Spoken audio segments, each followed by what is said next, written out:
Recording हो रहा है ना। तो हेलो गाइस, मेरा नाम विकास कुमार सिन्हा है। मैं 2 बार बीपीएससी का मेंस लिख चुका हूँ और इस बार भी मैं आई होप कि इस बार भी मुझे चांस मिलेगा लिखने के लिए बीपीएससी में। तो एक्चुअली मैंने एक इनिशिएटिव स्टार्ट किया है। मैं सोच रहा हूँ कि जो भी मेरा प्रिपरेशन है ऑलरेडी मेंस का, मैं 2 बार लिख चुका हूँ मेंस, तो उसके लिए जो भी मेरा प्रिपरेशन है ऑलरेडी, तो मैं चाह रहा हूँ कि उसका उसका जो भी नोट्स है, जो भी मटेरियल है, या जो भी मेरा जो भी मेरा ज्योग्राफी ऑप्शनल का जो भी मेरा नोट्स बना हुआ है, उसका मतलब आप लोगों तक मतलब उसको मैं हेल्प कर सकूँ, आप लोगों को हेल्प कर सकूँ इसके जरिए। एक छोटा सा इनिशिएटिव है, कुछ स्पेशल नहीं है। और चूँकि मैं ये मेरा मतलब जो मैं बता रहा हूँ, इसका स्पेशल कोई क्लास सेटअप नहीं किया हूँ। बस एक बोर्ड है और एक बोर्ड है, एक 2 मार्कर रखा हूँ। छोटा सा अपने मोबाइल से ही मैं मतलब रिकॉर्ड कर रहा हूँ। इसमें आप लोगों को थोड़ा प्रॉब्लम हो सकता है, थोड़ा वॉइस का भी इशू हो सकता है, थोड़ा लाइटिंग का इशू हो सकता है। और अभी इस टाइम अभी पटना में बारिश हो रही है बाहर में, तो उसका थोड़ा सा आप लोग को साउंड रिकॉर्डिंग में थोड़ा सा आप लोग का इशू आएगा, क्योंकि मैं रिकॉर्डिंग कर रहा हूँ। तो आप लोग देख सकते हैं कि मैं ब्लूटूथ ईयरफोन से रिकॉर्डिंग कर रहा हूँ। तो आप लोग का इशू हो सकता है, उसके लिए आप लोग को थोड़ा सा बियर करना पड़ेगा मेरे साथ। तो मैं एक्चुअली बताने जा रहा हूँ कि मेरा क्या स्ट्रेटजी होगा प्रिपरेशन का। मैं प्रिपरेशन करूँगा तो मेरा क्या स्ट्रेटजी होगा प्रिपरेशन का। और हाँ, इससे रिकॉर्डिंग का इससे मैं पहले बता देता हूँ कि मैं ये सब इनिशिएटिव में क्यों ले रहा हूँ, मैं ये सब क्यों कर रहा हूँ। एक्चुअली मैं तैयारी कर रहा हूँ इस बार बीपीएससी का मेंस का 67 का, जैसे कि आप लोग देख रहे हैं यहाँ पे 67 का मेंस का मैं तैयारी कर रहा हूँ। और मैं चूँकि 2 बार लिख चुका हूँ मेंस, तो मैं चाह रहा हूँ ना कि मेरा छोटा भाई है जो मेरे साथ तैयारी कर रहा है, तो उसको मैं एक्चुअली उसको सारा कुछ तैयारी मैं करवा रहा हूँ साथ में। मैं तो खुद तैयारी कर ही रहा हूँ, उसका भी मैं प्रिपरेशन करवा रहा हूँ साथ में। तो मैं चाह रहा हूँ कि जो प्रिपरेशन करवा रहा हूँ और हर चीज़ मैं उसको बताऊँगा, ऑप्शनल से लेकर GS 1 से लेकर GS 2 से लेकर के हर टॉपिक उसको मैं कवर करवाऊँगा। मैं सोच रहा हूँ कि इस चीज़ को रिकॉर्ड क्यों ना कर लिया जाए, इस चीज़ को रिकॉर्ड कर लिया जाए और इसी चीज़ को यूट्यूब में ओपन सोर्स फ्री अवेलेबल सबको करा दिया जाए, ताकि जो लोग पहली बार स्टार्ट करना चाहते हैं बीपीएससी का प्रिपरेशन मेंस का, और जो कोचिंग ज्वाइन नहीं करना चाहते हैं और जिनका कोई गाइडेंस नहीं है, तो उनको ये एक हेल्प हो जाएगा उनके लिए। बिकॉज ऐसा होता है ना कि आप बीपीएससी का प्रिपरेशन करना चाहते हैं ना, तो आपको एक ना कोई ऐसा पर्सन होना चाहिए आपके पास में जो आपको ना बहुत क्लोज से आपको गाइड कर सके। और ये कोई कोचिंग में ऐसा नहीं आपको मिल सकता है, किसी भी कोचिंग में आपको ऐसा नहीं मिल सकता। क्योंकि कोचिंग में जाइएगा तो 1500 बच्चे होंगे, वहाँ पे टीचर होंगे, तो किसी एक पर्सन पर ना आपको उतना अलग से टाइम नहीं दे पाते हैं। तो मैं चूँकि मेरा भाई मेरे साथ में रहता है, तो मैं खुद भी उसको गाइड करता हूँ और खुद ही प्रिपरेशन करता हूँ। मैं ये चाह रहा हूँ कि जो भी मैं इसको बताऊँगा, जो भी मैं इसको करवाऊँगा, तो उसको रिकॉर्ड करके आपके मतलब आप अगर करना चाहते हैं तो आप तक मैं पहुँचा सकता हूँ। और मैं ये वीडियो यूट्यूब में डाल दूँगा, तो आप लोगों को भी इससे कुछ ना कुछ जरूर हेल्प मिल जाएगा। तो स्टार्ट करते हैं, ज़्यादा इस पर टाइम नहीं लेते हुए स्टार्ट करते हैं स्ट्रेटजी के बारे में। मैं अपने भाई को बताऊंगा, तो आप लोग को कोई भी डाउट, कुछ भी क्वेरी होगा, तो आप इस वीडियो को मैं रिकॉर्ड करने के बाद, अभी लाइव नहीं चल रहा है, तो रिकॉर्ड करने के बाद मैं यूट्यूब पर डाल दूँगा। और कुछ भी क्वेरी आप लोग का होगा तो आप बेहिचक बिना किसी खोज के आप मतलब आप कमेंट कर सकते हैं। मैं अगर टाइम मिला तो मैं कमेंट देख लूँगा, उसका रिस्पॉन्स आपको जरूर दूँगा। तो देखते हैं स्ट्रेटजी के बारे में देखते हैं। अभी दशहरा खत्म हो गया है, 30 तारीख को पेपर भी हो गया है, सब अपना पेपर भी मिला लिए होंगे, सब लोग मिला लिए होंगे, सबका नंबर आ रहा होगा, किसी का 100, किसी का 105, किसी का 110 सबका नंबर आ रहा होगा, किसी का 95 आ रहा होगा। तो जो भी 100 के आसपास होंगे, 100+ होंगे, सब अपना प्रिपरेशन कर ही रहे होंगे।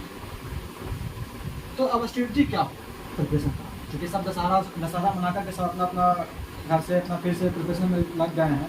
तो स्ट्रेटजी क्या हो प्रिपरेशन का, तो स्ट्रेटजी क्या होना चाहिए, तो ये देखते हैं ना। पहले ये देखते हैं कि बीपीएससी का मेंस का पैटर्न क्या है, उसके बाद ही समझ में आएगा कि प्रिपरेशन कैसे करना है, टाइम किस पे कितना डिवोट करना है, कौन सा टॉपिक स्कोरिंग है, और सिलेक्शन लेने के लिए मिनिमम कितना स्कोर करना पड़ेगा आपको मेंस में।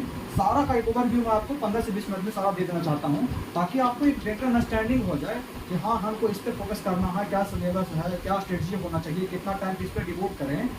और उसके अलावा मतलब कि आपको कौन सा मटेरियल आपको देखने का जरूरत पड़ेगा, या फिर और भी कोई क्वेरी हो तो आप मतलब इसके रिलेटेड मतलब सारा जितना भी क्वेश्चन हो सकता है ना, जितना क्वेश्चन मेरे माइंड में आएगा सब आपको मैं यहाँ पे अभी क्लियर करने वाला हूँ। और इसके अलावा भी अगर कुछ आप मेरे से छूट जाएगा तो आप कमेंट कर सकते हैं, आप मेरे से पूछ सकते हैं। तो पहले इसका सिलेबस देखते हैं। इसका सिलेबस देखिएगा ना, तो इसका पहले 3 पार्ट, मतलब कि इसका जो मेंस का सिलेबस है ना बीपीएससी का, कोई भी ऑप्शन हो, इसका 3 पार्ट है। इसका फर्स्ट पार्ट है इसका है GS1 है, ठीक है। सेकेंड पार्ट है इसका GS2 है, और थर्ड पार्ट है इसका ऑप्शनल। अब देखा जाए तो ये तीनों इक्वली इंपॉर्टेंट है। ऐसा नहीं है कि ऑप्शनल आपका खराब है बाकी 2 अच्छा है तो आपका हो जाएगा सिलेक्शन, या फिर GS1 GS2 ऑप्शनल ज़्यादा कहा या कम कहा, नहीं, तीनों इक्वली इंपॉर्टेंट है। अगर मार्क्स देखा जाए ना तो यहाँ भी आपको 300 मार्क्स का है, ये भी 300 मार्क्स का है, ये भी 300 मार्क्स का है। तो तीनों इक्वली इंपॉर्टेंट है, तीनों पे हम लोग को ना इक्वली टाइम डिवोट करना पड़ेगा। अब आगे देखेंगे कि किस पे ज़्यादा फोकस करना है ताकि सिलेक्शन लेने में थोड़ा ईजी हो। मैंने क्या मिस्टेक किया 2 बार लिखने में, इस बार मैं क्या इम्प्रूव करना चाहता हूँ, वो सब मैं आपको बाद में बताऊँगा। वीडियो बहुत लंबा हो जाएगा, इसलिए शॉर्ट रखते हुए भी हम इसको कुछ पॉइंट को हम लोग समझते हैं ताकि स्ट्रेटजी समझने में हमको हेल्प मिले, ठीक है ना। तो अभी देखते हैं GS1। तो GS1 जब देखेंगे ना तो GS1 में तीन पोर्शन है। इसका ना 3 सेक्शन है, इसका 3 सेक्शन है। सेक्शन 1 में देखा जाए इसका सेक्शन 2 है और इसका सेक्शन 3 है। इसका एक सेक्शन में पूछता है history and art and culture, history and art and culture. Section 2 देखा जाए तो सेक्शन 2 में रहता है आपका इंटरनेशनल रिलेशन, IR और नेशनल इंपॉर्टेंस का कोई क्वेश्चन होता है जो काफ़ी इंपॉर्टेंट है, मैं वो पूछ लेता हूँ। नेशनल इंपॉर्टेंस का क्वेश्चन नहीं रहता है। और यहाँ पे सेक्शन 3 है, इसको दिया ही रहता है। सेक्शन 2 का GS2 देखा जाए तो GS2 में फिर से वही 3 सेक्शन है। इसमें आपका सेक्शन 1 में आ गया आपका पॉलिटी आ गया, सेक्शन 2 में आपका आ गया ज्योग्राफी और प्लस इकोनॉमी आ गया, और सेक्शन 3 में आपका आ गया क्या साइंस एंड टेक आ गया, साइंस एंड टेक आ गया। और ये ऑप्शनल देखा जाए ना तो कोई भी ऑप्शन अगर आप ले रहे हैं ना तो देखिएगा कि इसमें 2 सेक्शन रहता है। तो जैसे कि चूँकि मेरा ऑप्शन ज्योग्राफी है तो मैं ज्योग्राफी के बारे में ज़्यादा बात करूँगा बाद में, लेकिन अभी चूँकि ये जनरल स्ट्रेटजी है तो इसमें मैं ऑप्शनल की बात कर रहा हूँ 3 जैसे कि अगर मेरा ऑप्शनल ज्योग्राफी है, ठीक है, तो ज्योग्राफी के बारे में बता रहा हूँ कि उसमें 2 सेक्शन आता है। सेक्शन 1 आता है और सेक्शन 2 आता है। सेक्शन 1 जो आता है, सेक्शन 1 में आपका फिजिकल ज्योग्राफी रहता है और प्लस ह्यूमन ज्योग्राफी रहता है, और सेक्शन 2 में पूरा इंडियन ज्योग्राफी रहता है, प्लस बिहार स्पेसिफिक कुछ क्वेश्चन यहाँ पे पूछा जाता है। तो ये आप लोग का सिलेबस है, ये सिलेबस है। अब ये देखना ना कि इतना जो सिलेबस है तो इसका सोर्स क्या क्या है, कहाँ से पढ़ें, कितना क्वेश्चन पेपर में आता है। तो कोई भी किसी चीज़ का प्रिपरेशन करना है ना, गौतम, किसी चीज़ का प्रिपरेशन करना है ना तो 2 चीज़ का ध्यान रखना बहुत जरूरी है। पहला है सिलेबस और दूसरा है ये क्या है ना,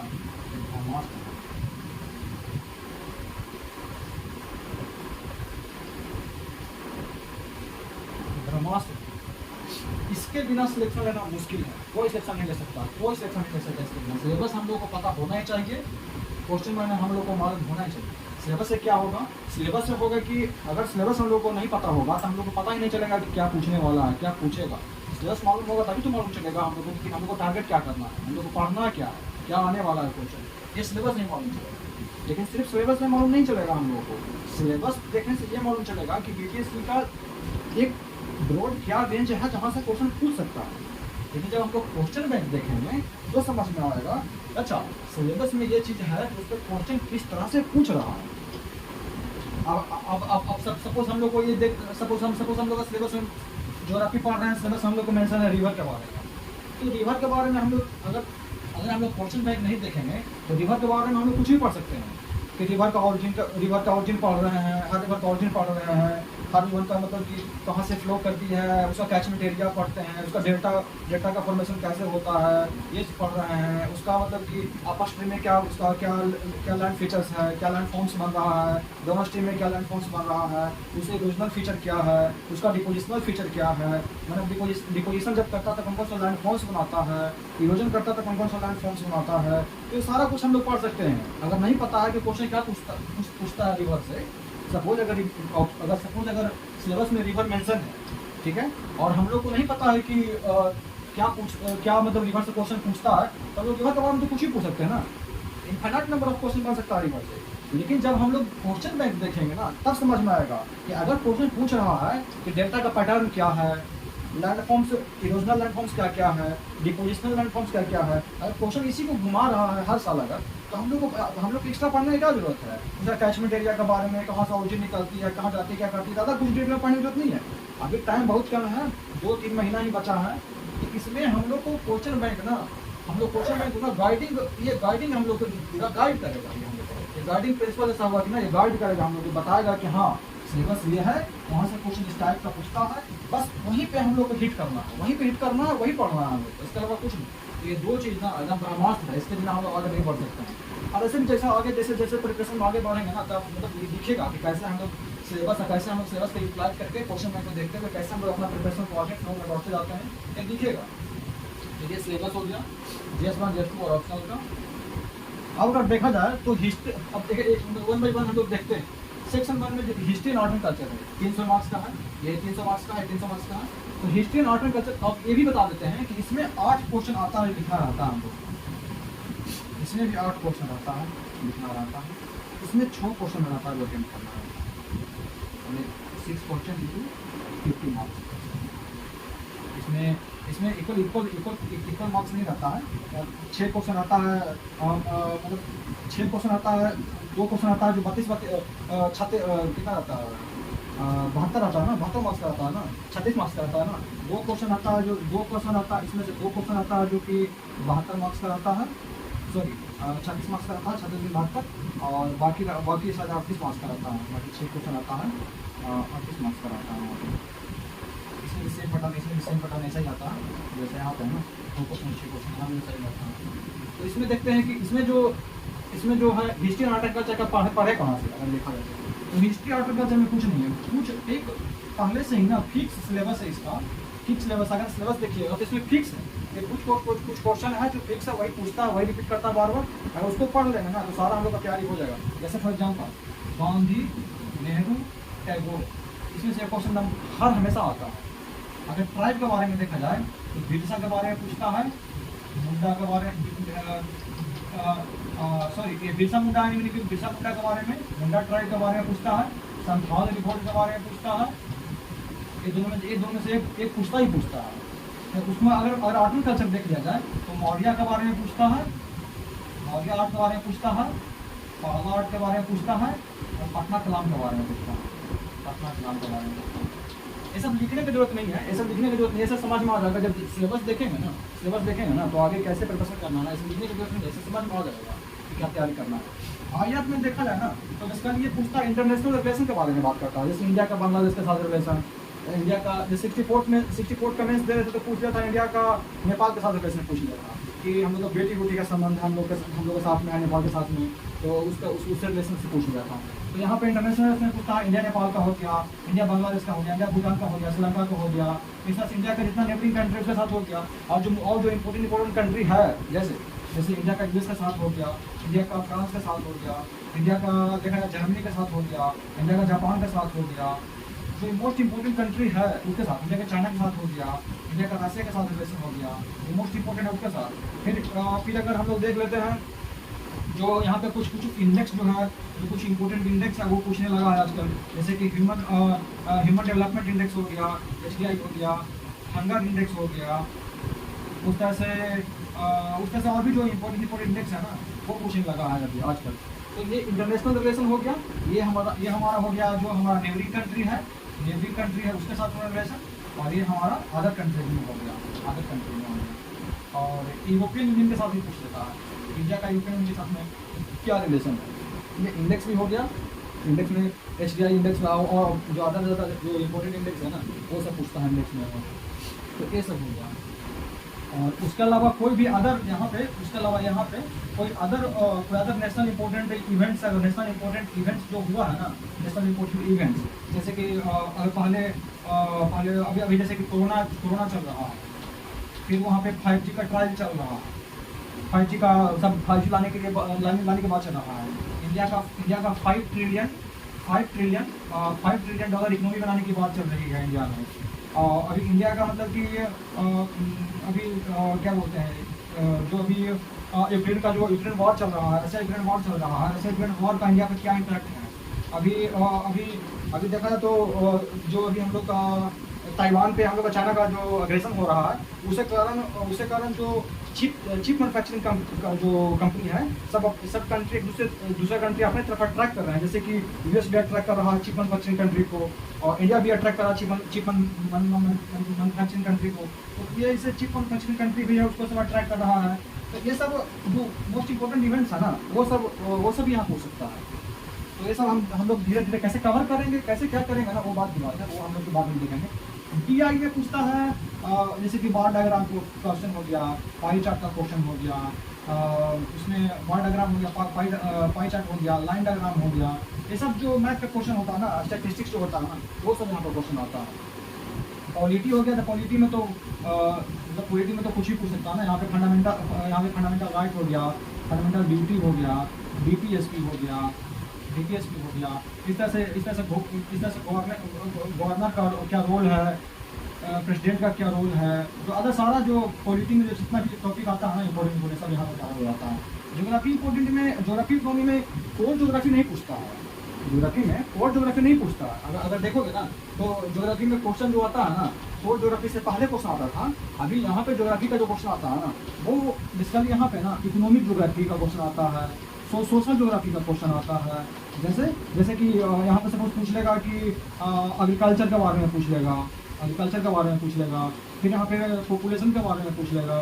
तो ये सोशल ज्योग्राफी, इकोनॉमिक ज्योग्राफी, ये सबसे क्वेश्चन आता है। जो कोर ज्योग्राफी है ना, जैसे कि ज्योग्राफिक रीजन हो गया, रिवर हो गया, वैली हो गया, माउंटेन हो गया, ये सब कोर ज्योग्राफी बहुत कम होने लगा है।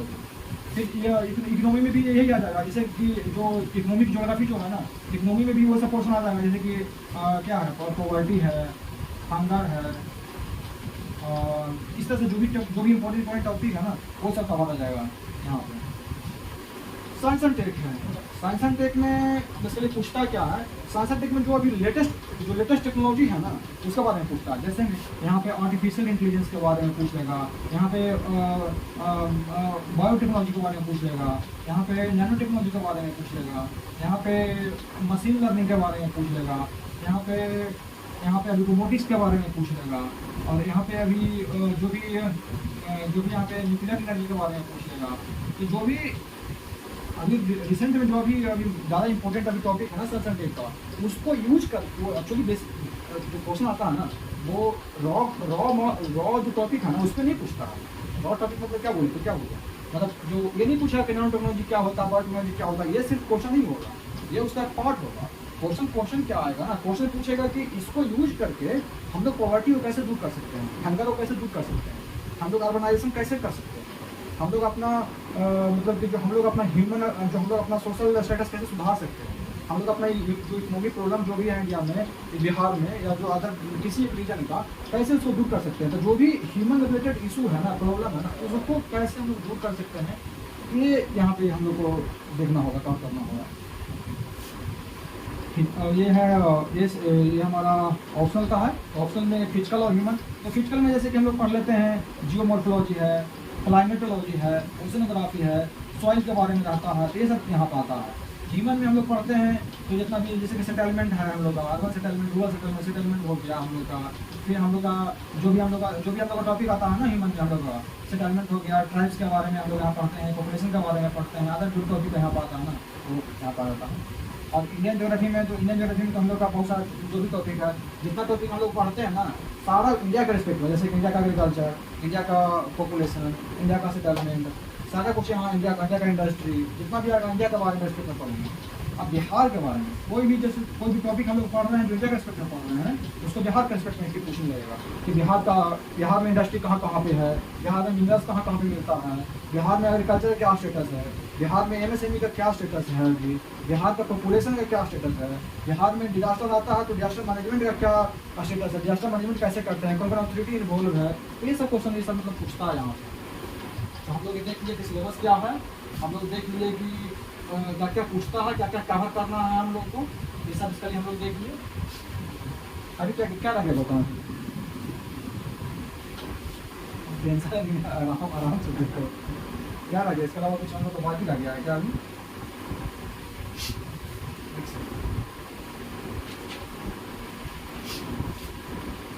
हाँ अभी हम देख लेते हैं ना कि हम लोग का प्रिपरेशन मतलब कितना कवर करना है। अभी हम लोग देख लेते हैं ना कि हम लोग कैसे कवर करेंगे, हम लोग इसको 2-3 महीने का जो भी टाइम है, 2-2.5 महीने का, उसको हम लोग कैसे नेविगेट करेंगे, अपना प्रिपरेशन को कैसे कवर करेंगे देख लेते हैं जल्दी से। ताकि मेन तो वही इंपॉर्टेंट है ना, ये तो है कि जानकारी हो गई कि क्या क्या पूछता है क्या नहीं पूछता है, और कैसे कवर करना है, ये कैसे कवर करना है, इसको हम लोग कैसे आगे बढ़ाना है ये देखते हैं। और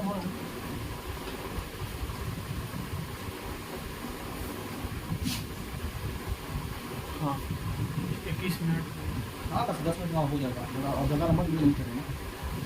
तो अभी देखते हैं ना कि हम लोग के पास टाइम लाइन देख लेते हैं अभी, कि टाइम मतलब कि टाइम लाइन कैसे कैसे हम लोग आगे बढ़ेंगे इसका देख लेते हैं।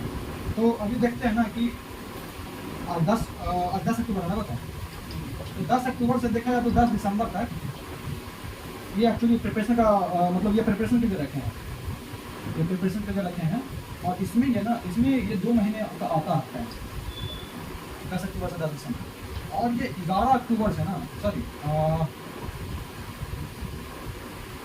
ये 11 दिसंबर से सॉरी ये 11 दिसंबर है, 11 दिसंबर से 25 दिसंबर तक कितना दिन आ गया, ये अराउंड 11 दिसंबर से 25 सॉरी 28 दिसंबर कर देते हैं इसको, 29 को एग्जाम है ना, तो ये 11 दिसंबर से 28 दिसंबर कर देते हैं, ये 18 दिन आता है, ये 18 दिन आता है, ये सॉरी ये रिवीजन के लिए रखते हैं, यहाँ पे प्रिपरेशन हो गया ना, ये रिवीजन के लिए है, और ये 18 डेज का ये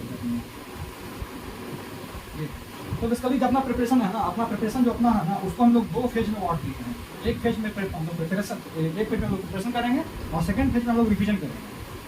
और यहाँ पे ना हम लोग प्रिपरेशन करेंगे, यहाँ पे हम लोग प्रिपरेशन करेंगे और प्लस ना हम लोग पार्ट टेस्ट मारते जाएंगे, पार्ट टेस्ट मारते जाएंगे। और इसका जो है ना, इसमें जो हम लोग है ना, इसमें हम लोग फुल टेस्ट मारेंगे और रिवीजन करेंगे। ये हम लोग का मतलब ये हम लोग का टाइमलाइन है, इस तरह से हम लोग आगे बढ़ेंगे, ठीक है, इस तरह से हम लोग आगे बढ़ेंगे, ये हम लोग का टाइमलाइन है। और अगर तैयारी करना है, अगर सच में तैयारी करना है ना, और इस बार सिलेक्शन लेना ना, मतलब ये इंपॉर्टेंट है, बताऊँ सच्ची बता रहे हैं हम 2 बार दिए हैं ना, मेरा मतलब कि बहुत क्लोज से हम रहे हैं, तो हमको ये मतलब कि समझ में आता है ना कि कहाँ मिस होता है, ये समझ में आता है। तो जैसे 64 का मैच लिख रहे थे ना, तो 2 नंबर से मात्र समझ में आ गया था, हमें 2 मार्क्स से मात्र आ गया था, तो इसका पेन मतलब कि वही समझ सकता है ना जिसको चूक जाता है। तो मतलब ये हम लोग ना अगर नहीं निकालना है ना, अगर कोई अगर लाइटली ले रहा है ना, अगर किसी को नहीं निकालना है ना तो ना तैयारी ना कर, मतलब ना कहीं और टाइम इन्वेस्ट करते। बहुत सारे अभी एग्जाम है, और बहुत सारा पोस्ट आने वाला है, एसएससी का आने वाला है, बिहार एसएससी है, बहुत सारा पोस्ट है जिसमें कि मुझे अच्छा जॉब उसमें भी टाइम दे दे। लेकिन अगर किसी को ऑफिसर बनना है ना, अगर निकालना है ना, तो इसलिए तैयारी ना करें ना कि बस निकालना है। इस बार आज या बार का मतलब गेम होना चाहिए, मतलब तैयारी इस तरह से होना चाहिए ना, निकाले तो निकल ही जाए, मतलब तैयारी से होना चाहिए ना कि मतलब एकदम निकालना ही है, निकलेगा नहीं। और बस कट ऑफ क्रॉस करने के लिए नहीं, कट ऑफ क्रॉस करने के लिए तो हम लोग देखेंगे फिर कितना जाता है, देख ही लेते हैं ना। जैसे कि अगर 3 पेपर है ना, 300 मार्क्स का, 300 मार्क्स का, 300 मार्क्स का 3 पेपर है ना, तो अगर निकालना है ना, शॉर्ट निकालना है ना, तो ऑप्शन है यहाँ पे, ये GS1 हो गया, ये GS2 हो गया, ये ऑप्शनल हो गया। तो अगर ये जो है ना, इसमें मार्क्स उतना ज़्यादा उठता नहीं, इसमें कितना भी प्रिपरेशन रहे ना उतना मार्क्स उठता नहीं है, यहाँ उतना मार्क्स उठता नहीं है। यहाँ पे बहुत ज़्यादा कितना अच्छा प्रिपरेशन हो गया ना, तो उसका 140, 150, 150 तक जाते ना हालत ख़राब हो जाता है। 150 तक जाते टॉपर जो रहता है ना, उसका भी किसी का ना 130, 120, 140, 150, 160 जाते हैं ना, एक्सेप्शनल होता है। कोई भी बंदा होता है जिसका 150 आता है। तो इसमें मतलब तैयारी करना है, लेकिन हम लोग को एकदम श्योर करना है ना, ये और ये ना एकदम धांसू होना चाहिए, ये और ये ना एकदम धांसू होना चाहिए तभी सिलेक्शन करना। और धांसू बोले तो क्या, कम से कम तो 180 प्लस। लेकिन ये सोच रहा होगा ना कि 180 में धांसू नहीं, 180 धांसू नहीं है। सिलेक्शन लेने के लिए 180, सिलेक्शन लेने के लिए इतना है, बस सिलेक्ट होगा आदमी। इसमें अगर मतलब 130 140 रहेगा ना, या 130 या 140 रहेगा ना, तो सिलेक्शन लेगा आदमी। कितना हो गया 180 और 140, 36 360 40 400 500 हो गया ना, बता ये 500 मार्क्स। इसमें बस सिलेक्शन होगा। ये रिटेन का मार्क्स इतना बता रहे हैं हम, ये रिटेन का मार्क्स बता रहे हैं इतना। और इंटरव्यू का अगर मार्क्स अगर देखा जाए ना, तो अब इंटरव्यू में तो किसी को कितना भी मिल सकता है ना, लेकिन हम लोग जनरल मार्क्स मानेंगे ना। जनरल के मतलब कि एक एवरेज मार्क्स मानते हैं जो 60 से 70 के बीच में आता है, तो 60 मार्क्स ही मानते हैं हम लोग ना। तो ये 560 जो है ना, ये सिलेक्शन दिलाएगा इस बात को, हम एक अच्छा सा रैंक नीचे से आ जाएगा, तो सिलेक्शन श्योर हो जाएगा, इसमें एकदम कोई डाउट नहीं है। क्योंकि इस बार कट ऑफ देखा जाए तो मतलब जनरली कट ऑफ देखा जाए ना, तो कट ऑफ देखा जाए तो मतलब कि 530 540 के आसपास ही रहता है, फ्लक्चुएट करता है। 530 540 के आसपास ही कट ऑफ फ्लक्चुएट करता है। और 560 अगर आ रहा है ना, तो श्योर शॉर्ट सिलेक्शन हो जाएगा। लेकिन इसमें हम लोग को क्या करना है ना, इसमें हम लोग को 200 के आसपास ले जाना है, टारगेट नहीं होना चाहिए, 200 के आसपास ले जाना है। ऑप्शनल है ना, यहाँ पे ज्योग्राफी में यहाँ पे 200 के आसपास पहुँचना है। 200 नहीं आएगा क्योंकि जो टॉपर भी होते हैं ना, उसका मतलब कि उसका मार्क्स भी देखा जाए ना, तो उसका मार्क्स भी 180 190 के आसपास ही आता है। लेकिन ऐसा नहीं है कि टॉपर का नहीं आता, किसी का नहीं आता तो मेरा भी नहीं आएगा। अपना तैयारी बेस्ट देना है, जो आएगा वो वहाँ पे आएगा। लेकिन हम लोग को तैयारी बेस्ट देना है, और हम लोग का एम रखना है ना, हम लोग का एम रखना है फॉर द बेस्ट रखना है। हम लोग को 200 मार्क्स का एम रखना है, 200 मार्क्स का यहाँ पे एम रखना है, 400 मार्क्स का इसमें जो इसमें दे दे, मतलब 130 या 140 ही इसमें टारगेट रखे, ज़्यादा नहीं। मतलब 140 का अच्छा स्कोर है, ऐसा नहीं है अच्छा स्कोर है। और इसके हिसाब से देखा जाए तो हम लोग कितना हो गया, 400 540 हो गया ना, 540 हो गया, 540 हो गया। यहाँ पर रिटेन का मार्क्स प्लस इंटरव्यू में अगर 70 भी अगर आ जाता है ना, अच्छा कर तो यहाँ पे 10 नंबर आ रहा है। हालांकि यहाँ पे बहुत लोगों का, मेरे दोस्त लोगों का भी यहाँ पे 80 के आसपास आया है, किसी के मेरे दोस्त 80 85 तक तो आया है बहुत सारा, तो 70 ही मानते हैं ना। तो कितना आ गया 610 आ गया, 610 मार्क्स अगर आ गया ना, तो टॉप ऊपर से एकदम टॉप 10 में रहेगा मार्क्स, टॉप 10 में सेक्शन होगा, रैंक होगा, टॉप 10 रैंक होगा, जब 10 रैंक के अंदर में होगा, बिलो 10 रैंक होगा। देखना तो हम लोग का ये हम लोग का रख के चल रहा है, हम लोग के साथ ये हम लोग को अचीव करना है सर। और हम लोग का टाइमलाइन बता दिए हैं कि सिलेबस बता दिए कैसे कैसे क्या सिलेबस पूछता है, टाइमलाइन कैसे कैसे हम लोग आगे बढ़ेंगे ये देख लिए। और हम लोग का सिलेक्शन लेने के लिए क्या स्ट्रेटजी होना चाहिए, क्या हम लोग का दिमाग में गोल होना चाहिए, गोल बता दिए हैं। अभी देखते हैं कि टाइमलाइन तो बता दिए ना, अभी ये देखते हैं कि कितना टाइम डिवोट करना है हम लोग को। तो जो लोग मतलब प्रिपरेशन कर रहे हैं ना, उन लोग को ना दिन भर में ना कम से कम ना 12 घंटा 13 घंटा पढ़ना ही, टाइम देना ही। वो समय चला गया कि 4 घंटे 5 घंटे, जो लोग तैयारी कर रहे हैं कहीं तो उनका तो बात अलग है। जो लोग ऑलरेडी जॉब में हैं तो उनका तो ऑलरेडी प्रिपरेशन हो चुका है, तो वो लोग तो 4 घंटे 3 घंटे 5 घंटे भी अगर प्रिपरेशन करेंगे ना, उनका काम हो जाएगा। लेकिन जो लोग चाहते हैं कि हम रैंक दें इस बार, और मतलब कि मैं खुद भी बता रहा हूँ, मैं अपना खुद भी कह रहा हूँ, अगर जो चाहते हैं कि रैंक दे इस बार और एकदम बेस्ट रैंक ऊपर से आएगा, टॉप 8 के अंदर में आए, तो उनको ना 12 घंटा 13 घंटा टाइम निकालना ही पड़ेगा। अब जैसे कि टाइम मतलब कि वो तो मतलब कि मैं टाइम बता रहा हूँ, जो मैं अपना बता रहा हूँ, आप इसको फॉलो कर सकते हैं। लेकिन इस पर एक्चुअली ये ना ये पर्सनल है, सब लोग अपना अपना मतलब अलग अलग टाइम पे उठते हैं, तो रात में पढ़ते हैं, कुछ दिन में पढ़ते हैं, कभी भी पढ़िए, कुछ भी पढ़िए, 12-13 घंटा जरूर पढ़िए, कम से कम 12-13 घंटा का मिनिमम है, तो पढ़ना ही पड़ेगा सही डायरेक्शन में, सही स्ट्रेटजी के साथ में। तो मैं मतलब जनरल टाइम में टाइम दे रहा हूँ कि जैसे कि एक टाइम दे रहा हूँ, मैं इतना टाइम दे रहा हूँ कि ऐसे भी कोई आदमी आज करना मॉर्निंग में उठना बहुत जरूरी है। तो तरह की बीमारी हो जाता है, तरह के इशू हो जाता है, बहुत सा हेल्थ कॉम्प्लिकेशन हो रहा है, इतना कोरोना है, क्या है, तो मॉर्निंग में उठने से हेल्थ सही रहेगा, है ना बताना।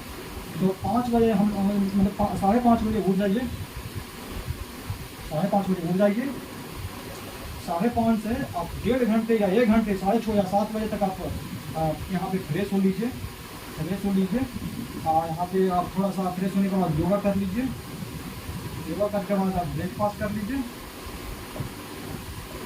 उसके बाद अगर लाइब्रेरी जाते हैं तो लाइब्रेरी, रूम पे पढ़ते हैं तो रूम पे, जहाँ पे जो भी अगर कहीं जाते हैं पढ़ने के लिए जाइए, नहीं तो रूम पे से बैठ जाइए पढ़ने के लिए। 1.5 घंटा इसलिए दे रहे हैं ना क्योंकि 5:30 से 6:30 रख सकते हैं, लेकिन बस पेपर में सुंदर रहेगा, 5:30 6:30 रख देंगे तो पेपर तो सुंदर लगेगा कि हाँ 1 घंटे में उठ कर क्या भूलेंगे, आधे घंटे में उठ कर क्या भूलेंगे, एकदम उठ के जा रहे हैं दौड़ के मतलब सब कुछ कर देंगे शक्तिमान जैसा, पेपर तो अच्छा लगता है। लेकिन जब डेली डेली जो बंदा करता है ना, डेली डेली जो करता है ना, उसको समझ में आता है कि नहीं 1.5 घंटा लग ही जाता है इतना सारा काम करने में। आप 5 मिनट तो फूंफू योगा नहीं कर सकते ना, ऐसे तो योगा नहीं कर सकते शक्तिमान की तरह। योगा करना मतलब प्रॉपर वे में करना पड़ेगा, तो इसमें कम से कम 15 से 20 मिनट इसमें जाएगा ही जाएगा आपका, 15 से 20 मिनट। फ्रेश होने में और बाथरूम जाएगा, और नहाएगा धोएगा, सब कुछ करेगा, कपड़ा साफ जो भी सब कुछ करेगा, इसमें आपको आधा घंटा मिनिमम जाएगा ही जाएगा। तो 30 मिनट 30-50 मिनट यहाँ पर चला गया। फिर उसके बाद ब्रेकफास्ट करना लाइब्रेरी जाना है तो 30-40 मिनट यहाँ पे चला जाएगा, तो इसमें टाइम लगेगा, इसमें कठिन नहीं है। उसके बाद अगर देखा जाए 7 बजे से ना 7 बजे से 1 बजे ना, ये जो टाइम है ना एकदम गोल्डन टाइम है, उसको निकालना 6 घंटे। यहाँ पे कंटिन्यूस नहीं पढ़ना, 6 घंटा है ना, इसको 4 स्लॉट में बांट देना है किसी को, ये फॉलो करना है, मजाक नहीं है, ये फॉलो करना है। अगर निकालना है तो 4 स्लॉट में इसको बांट देना है। 4 स्लॉट में कैसे, 1.5 घंटे का, 1.5 आवर का, 1.5 आवर का, 1.5 आवर का और 1.5 आवर का। तो ये 6 घंटा है ना, ये इसका 6.5 घंटा का आसपास चला जाएगा। मतलब वो है ना, मैंने कि 6 घंटा नहीं, ऐसे कर ऐसा मतलब ऐसा कर सकते हैं ना कि 6 घंटा का है ना, ये 4 स्लॉट में बांटना है, 1.5 घंटा का, 3 घंटा और ये 3 घंटा, 6 घंटा हो जाएगा। इसमें क्या करना है ना कि 1.5 घंटा मतलब 90 मिनट हो जाए ना, तो 90 मिनट में ना 80 मिनट पढ़ना है और 10 मिनट का ना ब्रेक लेना। इसमें स्टडी करना है, फिर 10 मिनट का ब्रेक लेना, फिर 80 मिनट इसमें पढ़ना है और 10 मिनट का ब्रेक लेना है इसमें, फिर इसमें 80 मिनट पढ़ना है, 10 मिनट का ब्रेक लेना है, फिर 80 मिनट पढ़ना है, 10 मिनट का ब्रेक लेना है। ब्रेक लेने से क्या होगा ना कि बहुत तो क्या करते हैं ना कि ब्रेक नहीं लेते हैं, यानी कि पढ़ने मतलब ये कहते हैं ना कि हम 6 घंटा पढ़ रहे हैं। आप जब यूट्यूब खोले ना तो लगातार 1 घंटा 2 घंटा यूट्यूब देखिए, तो उससे अच्छा है ना कि हम 80 मिनट पढ़ लेते हैं, 10 मिनट ब्रेक ले लें। ब्रेक लेने मतलब उठ गए, बाथरूम गए, पानी पिए, थोड़ा बाहर निकल के घूम लिए, थोड़ा देख लिए, मन हुआ एक 2 गाना सुन लिए, 10 मिनट हुआ, 10 मिनट ज़्यादा नहीं होना चाहिए। 10 मिनट फिर आप अंदर आइए, फिर पढ़िए, फिर अंदर आइए, फिर पढ़िए, फिर अंदर आइए, फिर पढ़िए। इसके बाद आप जो ब्रेक ले रहे हैं ना, इसके बाद जो 1 बजे के बाद जो ब्रेक ले रहे हैं, 2 बजे तक या 2:30 बजे तक जो भी है, जिसका जैसा भी है, इसमें आप लंच ब्रेक ले लीजिए, कुछ देख लीजिए, मन है तो कुछ मन है तो देख लीजिए, यूट्यूब पे कुछ देख लीजिए जो आपको मोटिवेटिंग वीडियो है, किसी दोस्त से आपको फ़ोन कॉल पे बात कर लीजिए। यहाँ पे कोई फ़ोन कॉल नहीं, यहाँ पे कोई फ़ोन कॉल नहीं, सॉरी यहाँ पे मतलब स्टडी टाइम में कोई फ़ोन कॉल नहीं। यहाँ पे आपको फ़ोन अटेंड कर लीजिए, किसी का फ़ोन है तो फ़ोन अटेंड कर लीजिए। यूट्यूब में कोई मतलब कि यूट्यूब में ऐसा नहीं कि कुछ खोल दिया देख रहे हैं सब, नहीं कोई मोटिवेटिंग वीडियो हो गया, कोई मतलब कोई ऐसा हो गया कि जिससे माइंड फ्रेश होता है, रिलैक्स होता है, वो छोटा मोटा वीडियो को जिससे रिलैक्स मिलता हो, वो सब चीज़ देख लीजिए यहाँ पे। इसमें जो भी एक्स्ट्रा काम है ना, यहाँ पे देखना है, घर पे बात करना है, किसी का मतलब हाँ किसी का टेंशन लेना है, दोस्त का टेंशन लेना है, कुछ है तो यहाँ पे करना है वो सब काम।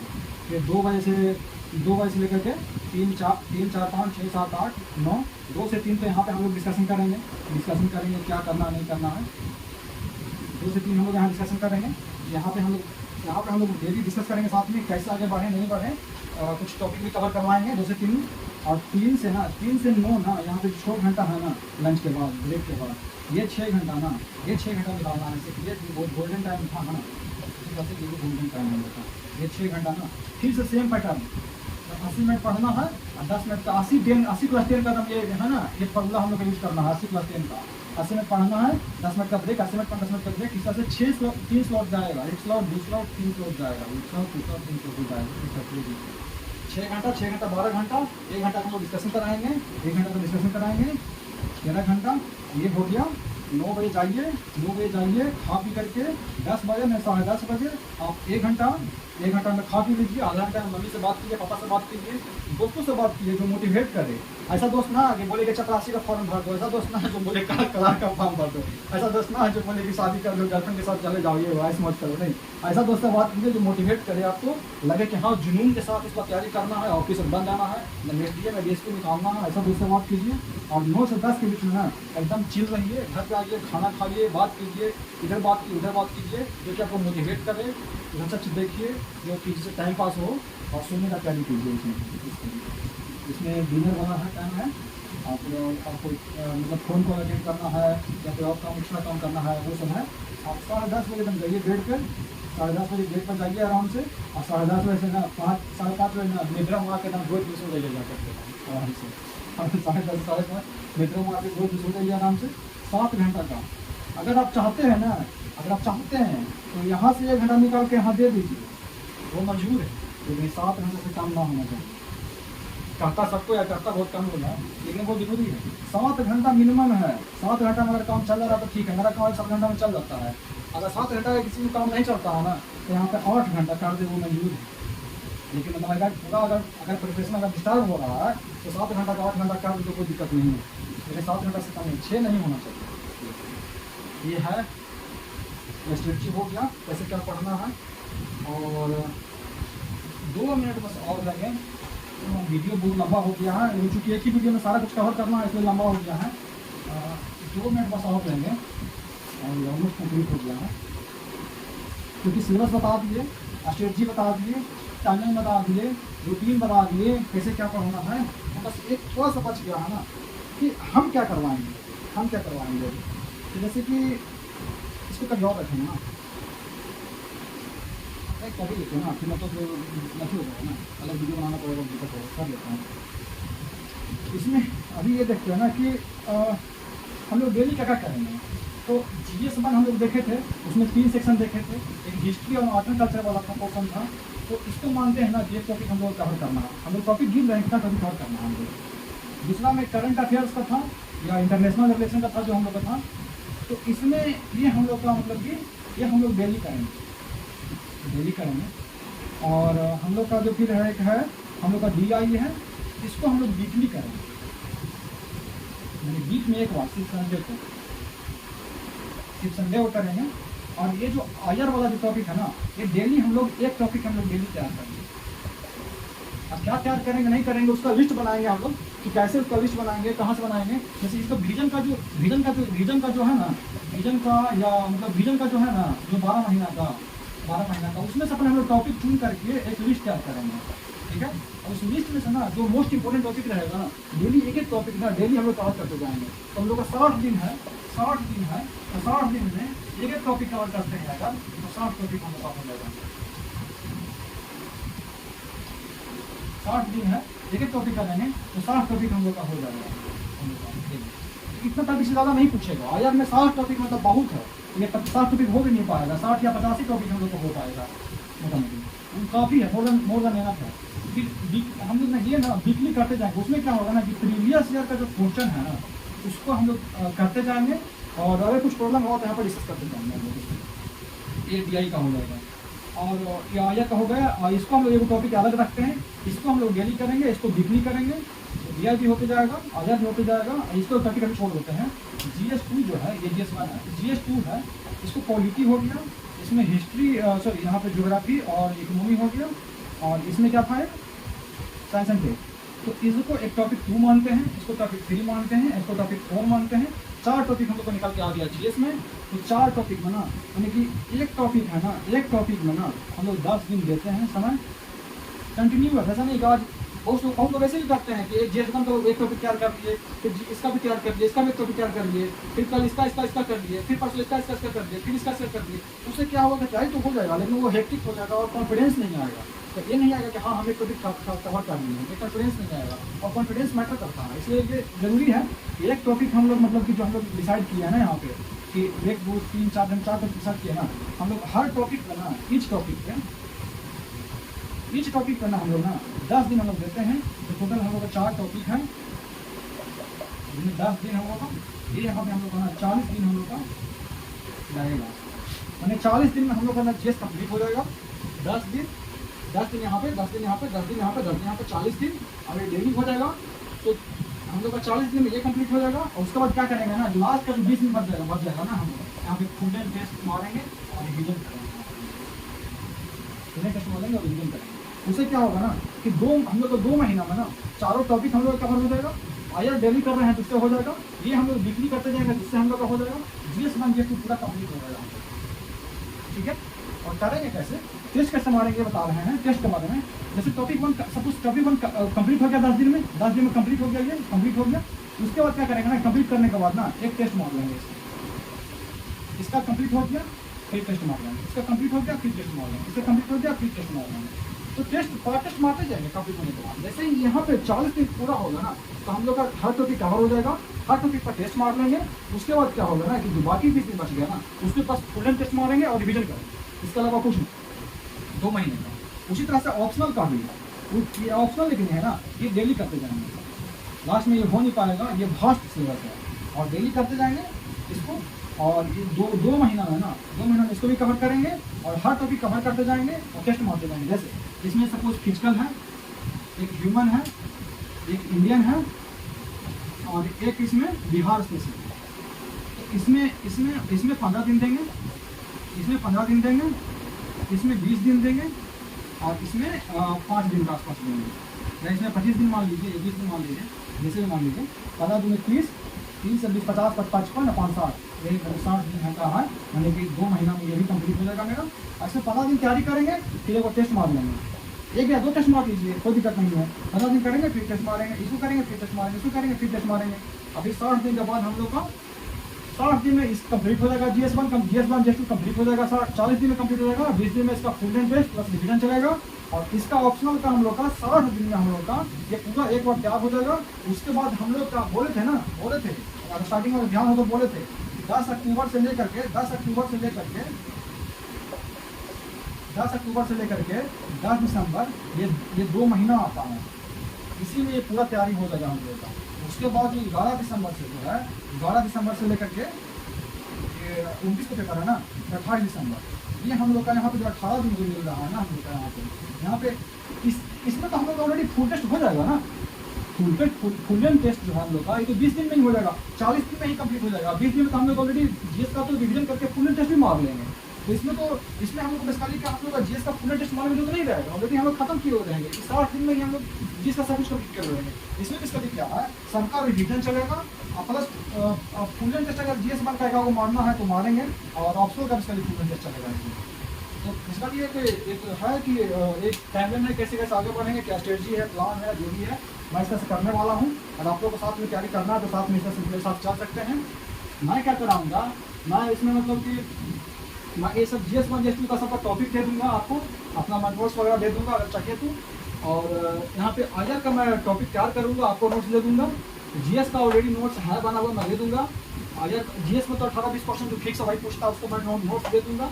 आयर में भी मैं तैयार करूँगा, डेली के टॉपिक तैयार करते जाऊँगा, मैं टेलीग्राम पर देते जाऊँगा, इसका नोट्स बनते जाएगा। और DI में डिलीट करवाते जाऊँगा, खुद भी करूँगा, और आप लोग करना तो वहाँ भी आप कर सकते हैं, ग्रुप बना दूँगा। और GS2 का यहाँ भी मैं नोट्स देते जाऊँगा, सबका देते जाऊँगा। और ऑप्शनल में मैं डेली करवाता जाऊँगा, डेली में आधा घंटा का 40 मिनट का 45 मिनट का वीडियो बनाऊँगा, उसमें आपको करवाता जाऊँगा और समझाता जाऊँगा टू द पॉइंट। जो सिलेबस में मेंशन है उसमें क्या क्वेश्चन पूछा हुआ है और क्या क्वेश्चन पूछ सकता है, उसके हिसाब से मैं तैयारी करवाता जाऊँगा और नोट्स देता जाऊँगा। आप लोग का हो जाएगा, इससे ज़्यादा मुझे लगता है जरूरत नहीं है। इतना अगर हो गया तो सेक्शन हो जाएगा, ऐसा सेक्शन ले लेना है, एकदम पक्का ऐसा सेक्शन ले लेना है, बता है। बहुत लंबा वीडियो हो गया लगता है, मेरा एक ही वीडियो में सारा कुछ इंक्लूड करना है, प्लान स्ट्रेटजी सब लंबा वीडियो हो गया है। अब इसको बंद करते हैं। अब किसी को अगर ज्वाइन करना है, किसी को अगर कुछ मतलब कोई पैसा नहीं, कुछ नहीं है, मेरे साथ में आप लोग आप चाहते हैं, सीरियस स्टूडेंट हैं, अगर आप लोग सीरियस हैं, अगर सीरियस नहीं है तो छोड़ दीजिए, मुझे भी डिस्टर्ब कीजिएगा, खुद भी डिस्टर्ब होइएगा। सीरियस नहीं तो छोड़ दीजिए, बिल्कुल सीरियस हैं तो ही आइएगा। सीरियस हैं तो आप लोग एक टेलीग्राम चैनल बनाया हुआ है, टेलीग्राम अभी जस्ट बनाए हैं, उसमें बहुत लोग ऐसे हैं जो कि मेरे दोस्त लोग सिलेक्टेड है, वो भी हैं इसमें, लेकिन मैं ये नहीं बताऊंगा कि कौन सिलेक्टेड नहीं है, तो आप लोग डिस्टर्ब कीजिएगा। और दोस्त लोग हैं उनको भी मैं जोड़ दूँगा जो भी हैं, और ताकि मतलब कि उनका गाइडेंस भी हम लोग को मिल सके। तो मतलब कि यहाँ पे टेलीग्राम चैनल है, उसका नाम है, अभी बनाए हैं, उसका नाम फिर बाद में चेंज करेंगे जैसा होगा, ज्योग्राफी ऑप्शनल और जीपीएस। टेलीग्राम चैनल है, टेलीग्राम चैनल का नेम है ये। और अगर इससे जुड़ नहीं पाते हैं, अगर जुड़ना चाहते हैं तो मैं अपना नंबर भी दे देता हूँ, मेरा पर्सनल नंबर है। कुछ आलतू फालतू कमेंट प्लीज़ मत कीजिएगा, नहीं कुछ गाली उली दीजिएगा, इसमें बस आप मैं अपना नंबर दे देता हूँ, इस पर मैसेज कीजिएगा, मैं आपको इसमें ऐड कर दूँगा। और बस आप कोशिश कीजिए कि इसी में आप जब याद हो जाइए इसमें आप कमेंट इसमें मैसेज ना करें, जब जरूरत ना हो तो मैसेज ना करें, जरूरत हो तो ही मैसेज करें। और यहाँ पे आप बस कभी आप पूछ सकते हैं, जो भी क्वेरी है आप पूछ सकते हैं वहाँ पे टेलीग्राम चैनल पे। इसके साथ मैं अभी इतना ही, अभी इसके बाद मैं क्लोज कर रहा हूँ। अभी नेक्स्ट वीडियो में बनाऊँगा जिसमें कि आप लोग का ज्योग्राफी में पढ़ाऊँगा और जो भी हो पढ़ा कराऊँगा। Thank you.